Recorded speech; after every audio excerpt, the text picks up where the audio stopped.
Mi padre le entregó el negocio familiar al novio de mi hermana y se puso de su lado. Así que guardé silencio, hasta que volví y cambié las reglas del juego, poniendo su mundo de cabeza.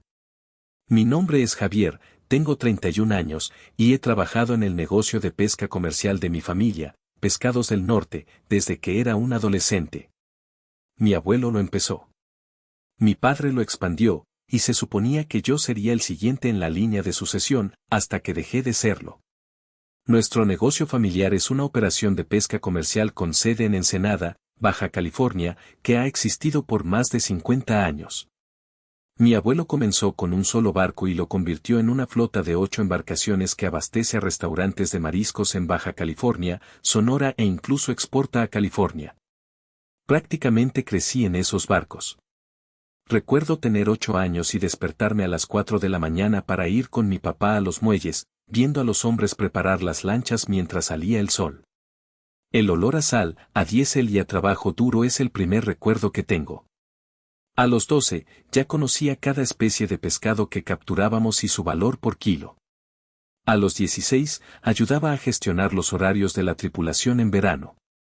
Y a los 22, mientras mis amigos de la universidad buscaban prácticas en oficinas, yo ya manejaba las relaciones con nuestros principales clientes mientras terminaba mi licenciatura en Administración de Empresas. Mido 1.88, paso la mayoría de las mañanas en el gimnasio, y siempre he sido el tipo en el que mi papá, un hombre de 59 años, duro y de la vieja escuela, confiaba cuando las cosas se ponían feas. El año pasado, cuando uno de nuestros barcos tuvo una falla en el motor a 80 kilómetros de la costa, fui yo quien organizó la operación de rescate. Consiguió que enviaran una pieza de repuesto en helicóptero y salvé una captura de 4 millones de pesos de echarse a perder. Ese es el tipo de resolución de problemas que aportaba cada día. Mi hermana Vanessa, de 28 años, nunca mostró ningún interés en el negocio. Mientras yo aprendía el oficio y me partía la espalda en los barcos, ella cambiaba constantemente de carrera en la universidad, encontrándose a sí misma. Primero fue psicología, luego comunicación, después marketing. Finalmente se decidió por diseño gráfico, pero no ha hecho mucho con su título. No se lo reprocho. No todo el mundo está hecho para el trabajo duro de un negocio familiar. Pero yo era el que había estado allí, el que conocía a cada cliente por su nombre, el que podía decirte los márgenes de ganancia de cada especie que pescábamos. El que había trabajado personalmente con cada capitán de nuestra flota. He salido con chicas de vez en cuando, pero nada serio. El negocio siempre ha sido mi principal compromiso. Mi última novia rompió conmigo porque dijo que estaba casado con el trabajo. Quizás sea cierto, pero cuando has vertido tu corazón y tu alma en algo durante toda tu vida, se convierte en parte de ti. Cuando papá convocó una reunión familiar hace 2 años, supuse que finalmente estaba listo para hablar de la planificación de la sucesión. Llevaba meses mencionándolo sutilmente, comentando que tenía ideas para expandir nuestra red de distribución y modernizar algunos de nuestros procesos sin perder el toque personal que nos hacía especiales. Nos reunimos todos en el comedor de la casa de mis padres, la misma casa en la que crecí, con fotos de pesca y trofeos montados cubriendo las paredes. Mamá, una mujer de 57 años, había preparado su famosa sopa de mariscos. Y aunque era martes por la noche, se sentía como una ocasión especial. Papá se aclaró la garganta como siempre lo hace antes de decir algo importante. He decidido dar un paso atrás en las operaciones diarias, anunció. Justo a tiempo, pensé. Había trabajado duro toda su vida, construyendo sobre lo que su padre comenzó, y merecía disfrutar de sus últimos años. Se acercaba a los 60 y a veces todavía trabajaba jornadas de 12 horas.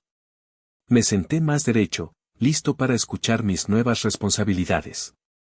Pero entonces, lanzó una granada en mi regazo. Y voy a poner a Ricardo a cargo como el nuevo gerente de operaciones.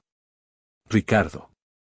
El novio de mi hermana desde hacía 18 meses, el emprendedor de 33 años que nunca había mantenido un trabajo por más de 1 año.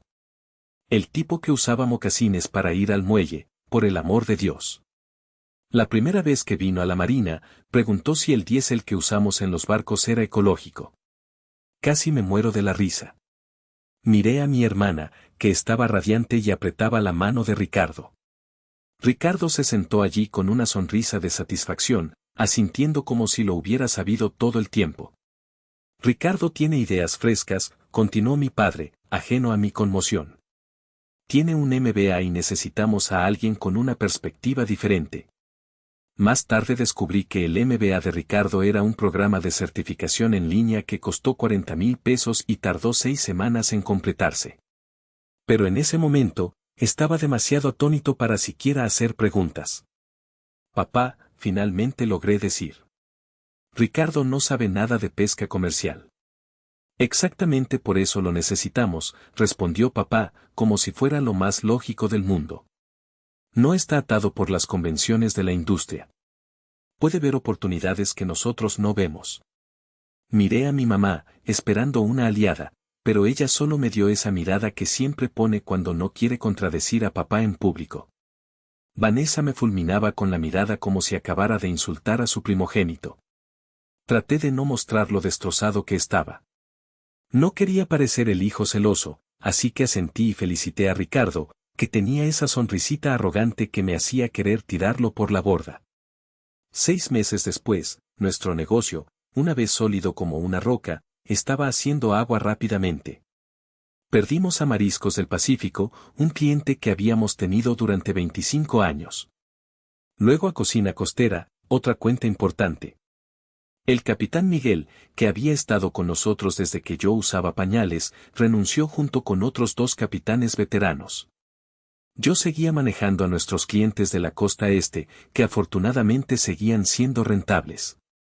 Cada mañana, me despertaba a las 4:30, iba al gimnasio 1 hora y estaba en los muelles a las 6:30 para asegurarme de que nuestros barcos salieran a tiempo. Luego me dirigía a la oficina para atender llamadas, gestionar envíos y resolver problemas. Básicamente, hacía todo lo que siempre había hecho, pero ahora con el desafío adicional de trabajar alrededor de las mejoras de Ricardo. Una de esas mejoras fue un nuevo sistema de rutas que no tenía ningún sentido si entendías algo sobre navegación costera o eficiencia de combustible, y que aumentó nuestros costos en un 42%. Otra fue un paquete de software que costó 1,000,000 de pesos y se suponía que optimizaría las operaciones, pero que principalmente complicaba las cosas y se colgaba regularmente.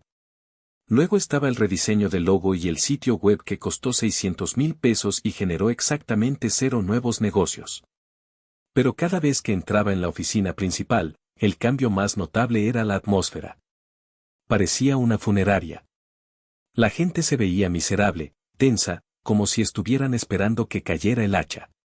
Ricardo había despedido a 2 de nuestro personal de oficina que llevaban años con nosotros y los había reemplazado con sus amigos, que pasaban más tiempo en sus teléfonos que trabajando de verdad. Un día, Rey, nuestro gerente de mantenimiento de la flota durante más de 20 años, me apartó después de que terminé el inventario. Rey es el tipo de persona que puede arreglar cualquier cosa con un motor. El tipo que vale su peso en oro en nuestro negocio. Sus manos están permanentemente manchadas de grasa de motor y tiene ese bronceado perpetuo de años en el agua. Javier, este lugar se va al infierno, susurró, mirando por encima del hombro para asegurarse de que nadie lo escuchara. Ricardo no distingue la proa de la popa. Ha reestructurado las rutas, así que estamos quemando combustible extra. Ha alienado a la mitad de los trabajadores del muelle y ha contratado a 3 de sus amigos de la universidad que no saben nada de pesca comercial. ¿Qué dice mi papá de todo esto?, pregunté, ya adivinando la respuesta. Rey solo negó con la cabeza. Tu papá apenas viene por aquí. Ricardo le dice que todo está bien, le muestra unos gráficos elegantes y tu papá se lo cree todo. ¿Y los capitanes que se han ido? Papá debe haber preguntado por eso. Ricardo le dijo que se resistían al cambio y que necesitábamos capitanes más jóvenes de todos modos. Los llamó dinosaurios, si puedes creerlo. Tu papá pareció comprarlo, a pesar de que esos dinosaurios son la razón por la que esta empresa ha sobrevivido a tormentas, recesiones y todo lo demás durante 5 décadas. Intentaba mantener la calma, pero por dentro estaba furioso. Había pasado toda mi vida adulta ayudando a construir este negocio, aprendiendo cada aspecto, ganándome el respeto de nuestras tripulaciones y clientes. Ahora, este idiota lo estaba llevando a la ruina, y mi padre lo estaba permitiendo. Esa tarde, intenté llamar a Samuel Vargas, el dueño de Mariscos del Pacífico, con la esperanza de averiguar por qué nos habían dejado realmente. Samuel siempre había sido directo conmigo. Habíamos cenado en casa del otro y yo había visto crecer a sus hijos. Javier, dijo cuando escuchó mi voz, hace tiempo que no hablamos. Sí, Samuel, escuché que ya no nos compran. Hubo una pausa. Mira, no quería causar problemas, pero ese tipo nuevo, Ricardo, es un problema. Primero, subió nuestros precios sin previo aviso. Luego, arruinó 3 envíos seguidos. Cuando llamé para quejarme, básicamente me dijo que si no me gustaba, podía buscar otro proveedor. Hizo que, sentí que me subía la presión arterial. Sí. Dijo algo sobre que ustedes estaban subiendo de categoría y ya no podían atender a clientes sensibles al precio. Javier, hemos hecho negocios durante 25 años. Tu abuelo solía entregar personalmente nuestros pedidos. Se sintió como una bofetada en la cara.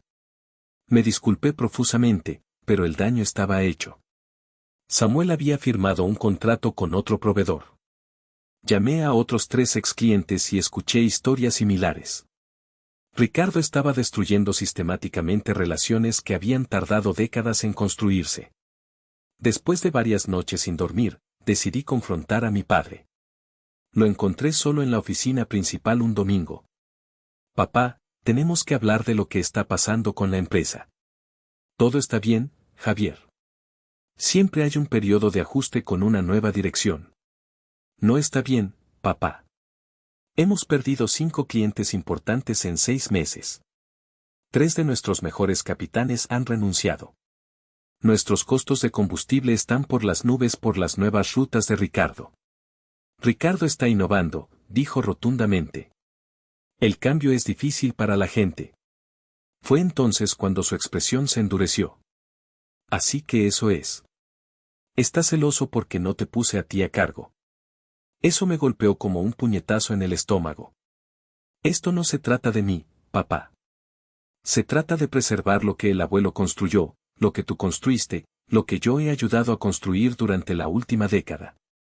No me escuchaba. Desestimó cada preocupación, tenía una excusa para cada problema. Pensé que quizás mi hermana escucharía razones. Así que la invité a almorzar. Un gran error. Nos encontramos en un lugar de sushi cerca de su apartamento. ¿Y bien, de qué se trata esto?, preguntó, sin siquiera molestarse en decir hola. Se trata del negocio, Vanessa. Las cosas no van bien. Ella rodó los ojos. Aquí vamos de nuevo. Nunca le has dado una oportunidad a Ricardo. Lo has estado saboteando desde el primer día porque crees que mereces dirigir el negocio. Su rostro se puso rojo. ¿Qué se supone que significa eso? ¿De dónde sacó Ricardo el dinero para ese Audi o para su viaje a Cancún?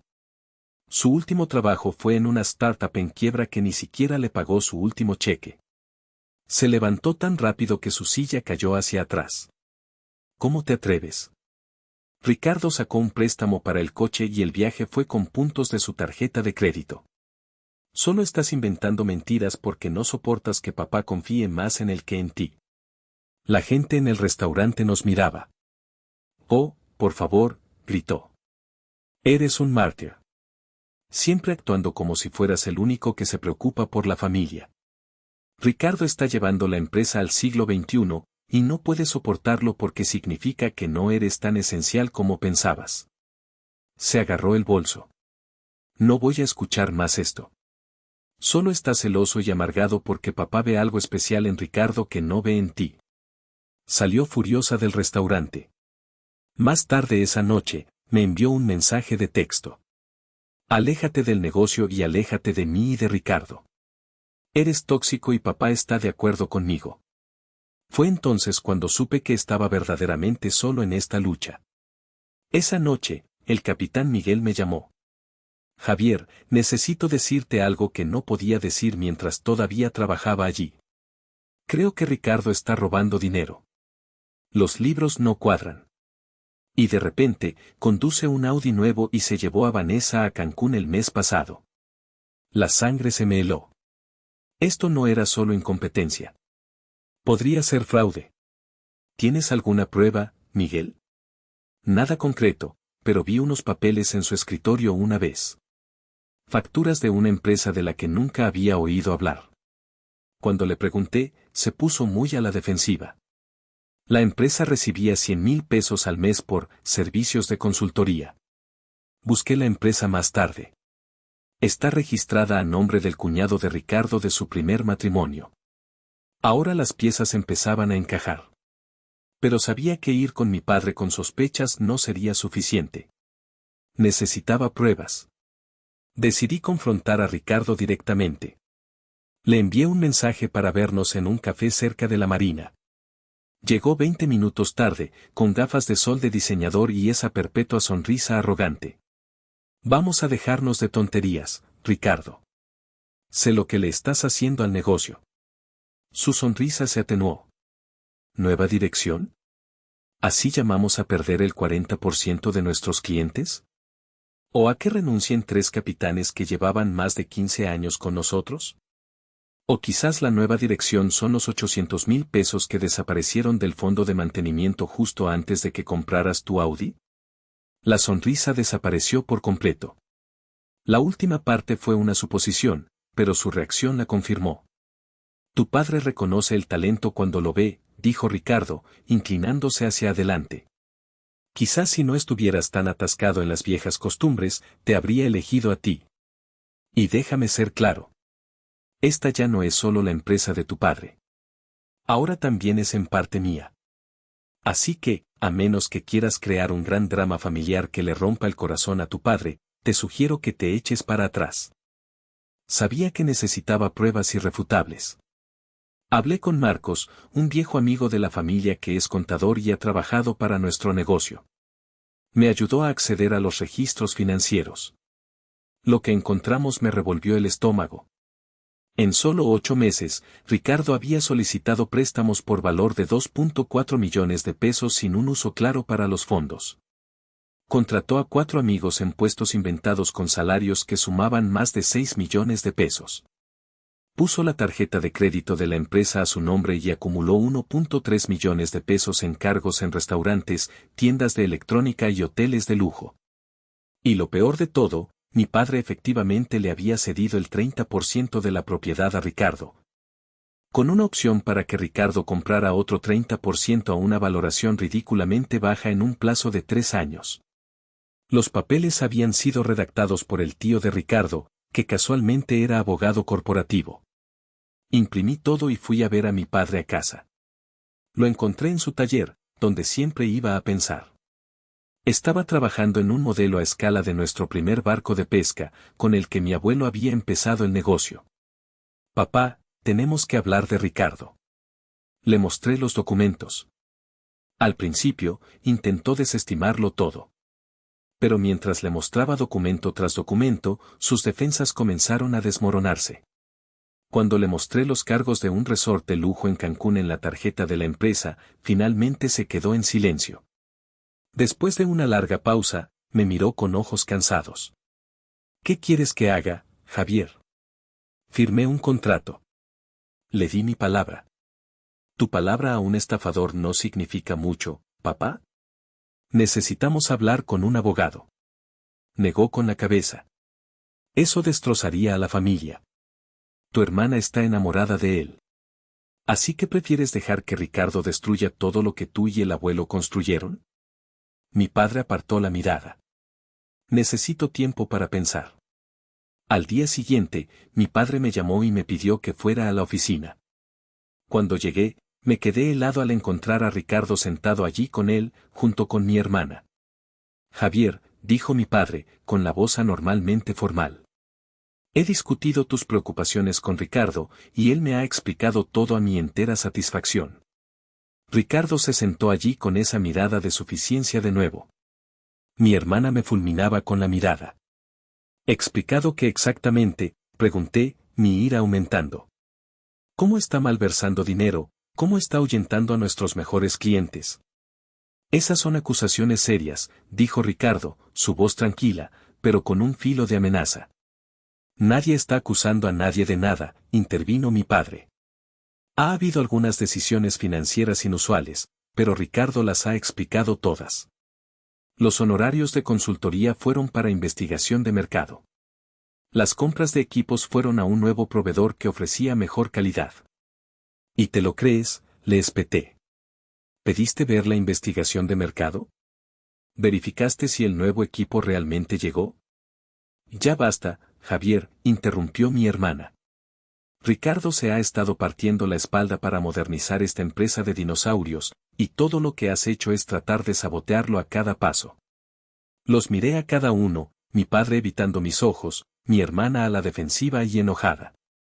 Ricardo, triunfante.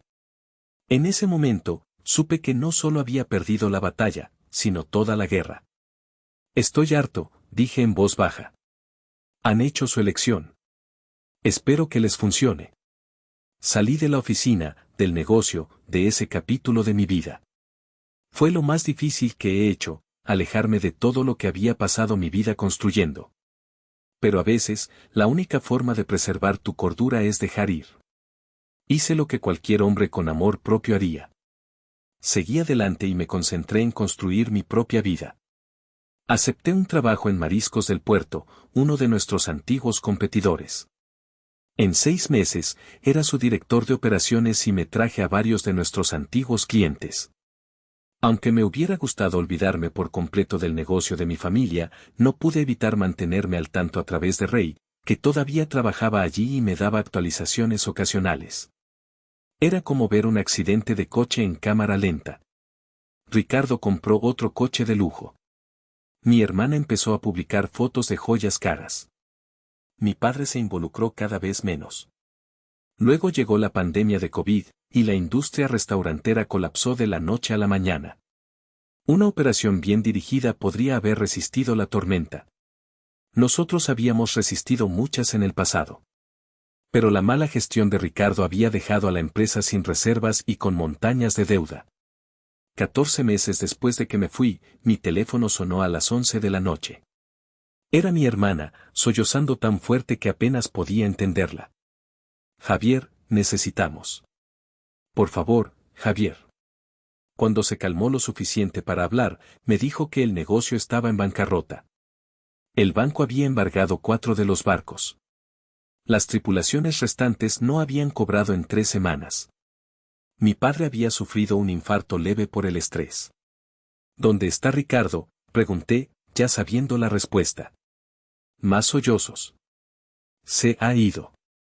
Vació nuestra cuenta conjunta y desapareció. Me dejó una nota diciendo que el negocio fracasó porque papá no le dejó implementar completamente su visión. Casi me río de lo absurdo que era. ¿Y ahora quieres mi ayuda? Javier, por favor. El corazón de papá.